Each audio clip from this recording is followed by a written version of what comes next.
আজকে আমাদের ইডলি সাম্বর বানিয়েছি, তার জন্য এই যে ইডলি বানিয়েছি আর এই যে সাম্বর তুলছি, এখন আমি খাবো। এটা আমার রাতের ডিনার হচ্ছে। সাম্বরটাই দিয়েছি টমেটো, পেঁয়াজ, লাউ, দেখতেই পাচ্ছ ছোট ছোট করে কেটে দিয়েছি। আর সাম্বরটা যা আমাকে টেস্টি লাগে। তো এই দেখো কিরম ফোলা ফোলা ইডলি, ওয়াও ইতনে স্পঞ্জি, দেখো পুরো হাতের মুঠো এসে যাচ্ছে, এত স্পঞ্জি, একদম ফ্লপি ফ্লপি ইডলি।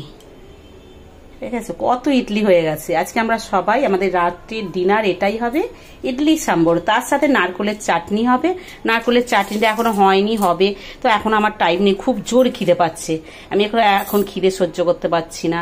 তার জন্য আমি এই সাম্বর দিয়ে ইডলি খাবো। পরে আবার যখন চাটনিটা হবে আমি তোমাদের দেখাবো চাটনিটা কেমন করে হয়েছে। কেমন করে হয়েছে দেখাতে পারবো না, চাটনিটা বানানো হয়েছে সেটা দেখাবো তোমাদেরকে। ঘরেই বানাবো, বাজারের কেনা না, এটা মনে করবে না। তো এখন আমি শুরু করছি ইডলি সাম্বর খাওয়া। ঠিক আছে, এই সাম্বর আর ইডলি তোমরা যদি খেতে চাও চলে আসো। আর এখন আমি খাই, খুব জোর খিদে পাচ্ছে। ওকে।